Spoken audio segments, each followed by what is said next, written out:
motion pictures have never been made in Hollywood, California. Bandits used barbed wire to rob a bank. Dolly Madison was the only woman in private life to be accorded the privileges of the floor in the U.S. House of Representatives. Can you imagine that? Once more, friends, this is Lindsay McCary bringing you another session of this series in which we try to amaze you with odd facts and unusual news stories from the past. We'll be back with you in just 1.5 minutes. Will you wait for us?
And here's our first interesting item. It's really two in one because, well, just listen to the gentleman from Tennessee speaking on the floor of the U.S. House of Representatives on Jackson Day, January 8, 1844. Oh, Mr. Speaker, what a colossal blot of shame rests upon this great government this day. This day, Mr. Speaker, we honor that great soldier and statesman, our revered and beloved 7th President of these United States, Andrew Jackson. Mr. Speaker, while we so do him this just honor, that grand old man of 77 years rests quietly in his home in Nashville, harassed by the shameful knowledge that this government had seen fit one horrible day to levy a fine of $1,000 upon him for contempt of court, but really for the assiduous execution of his faithful duty as he saw it. Will the gentleman from Tennessee yield? I yield to the gentleman from North Carolina. Mr. Speaker, I've just noticed a beloved person sitting in the gallery of this house. A woman whose memory shall ever be revered by this nation because of her heroic act 32 years ago in saving from the hands of an enemy one of our most precious historic documents, the Declaration of Independence. Of course, I refer to Mrs. Dolly Payne Madison, widow of our fourth president. I move you that a committee be appointed on the part of this House to wait on Mrs. Madison and to assure her that whenever it shall be her pleasure to visit the house, she be requested to take a seat within the hall.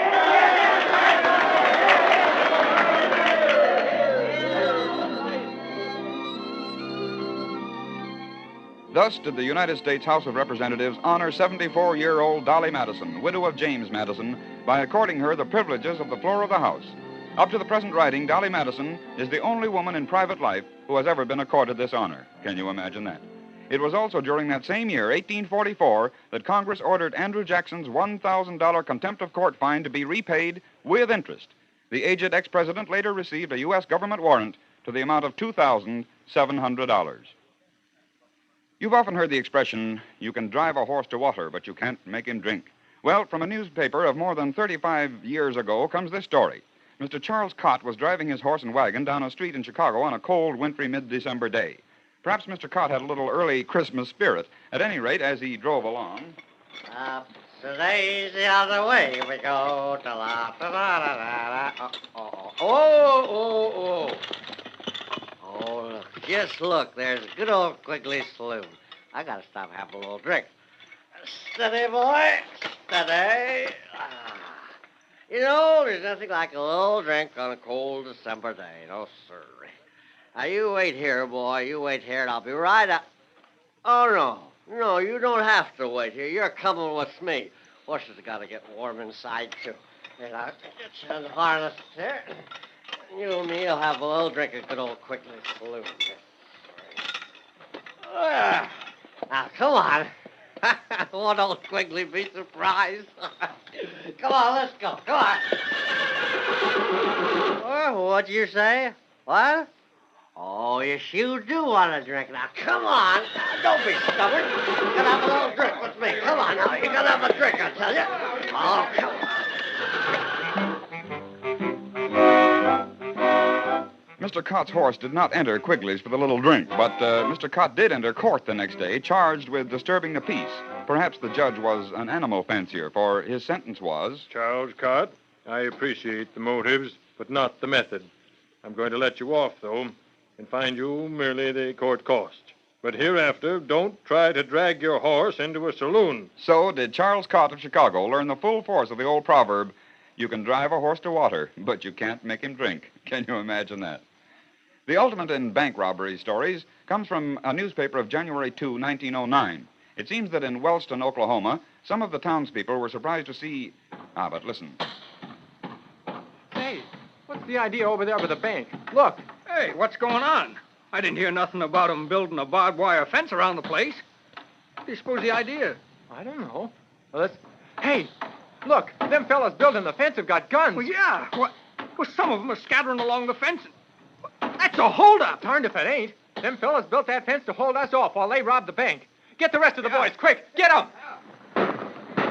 While the citizens of Wellston were kept at bay by the robbers within the enclosure formed by the fence, the robbers worked on the vault, and suddenly... They done it! They blew the vault! And here they come! Look out!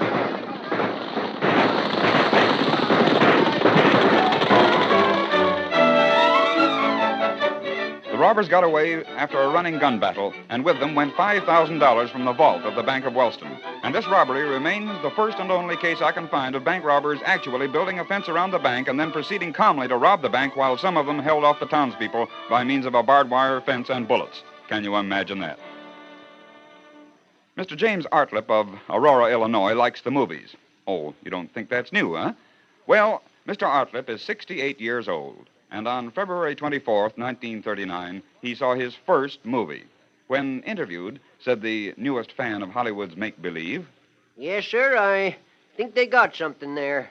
I sure do like 'em. Honestly, it's just marvelous. Pictures actually move on the screen, and you can hear the actors talk. You like 'em, huh? You bet I do. I think I'll go see another one sometime. Well, why have you taken so long to get to a movie, Mr. Artlip? Well, I just never got around to it before. I pass 4 theaters every day, but I just never thought about going into one. Well, what made you go in this time? Why, I saw it was a picture about Jesse James. Thought I might just as well see it because I read a book about him. So chalk up another conquest for Hollywood and the flickering photos, even though it did take them 68 years to win Mr. James Artlip. Can you imagine that?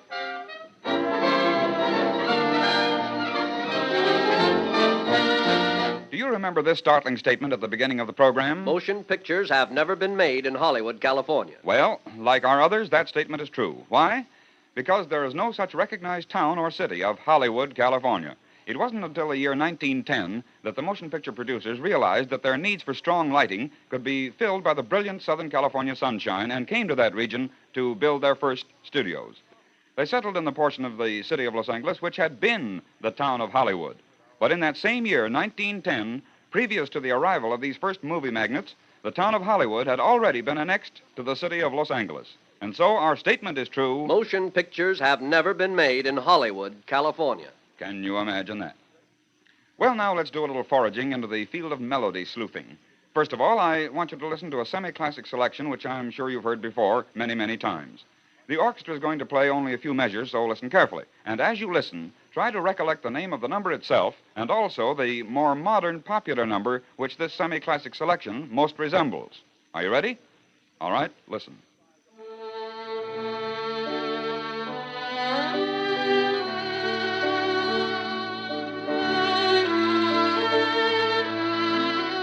Now, what was the name of that selection? Oh, I remember that, Lindsay. It's Cavatina by the famous German composer Joseph Joachim Raff. That's right, Raff's Cavatina. Well, now, among all of you here assembled, did anyone recognize it as the possible foundation of one of our most popular hits of a few years ago? I think I did, Lindsay. All right, what is it? My Baby's Arms. And that is also correct. My Baby's Arms.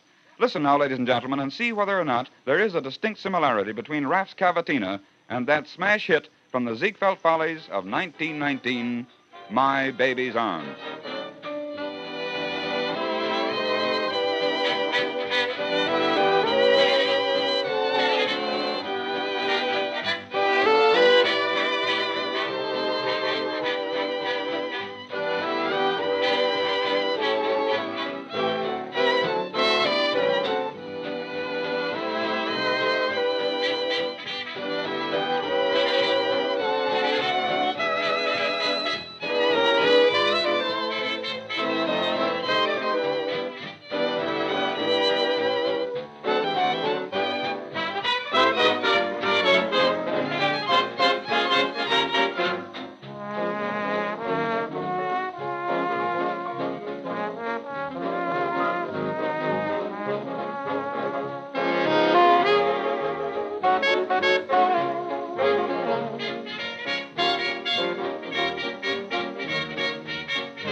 And there you have it once more, friends. One more session of Can You Imagine That?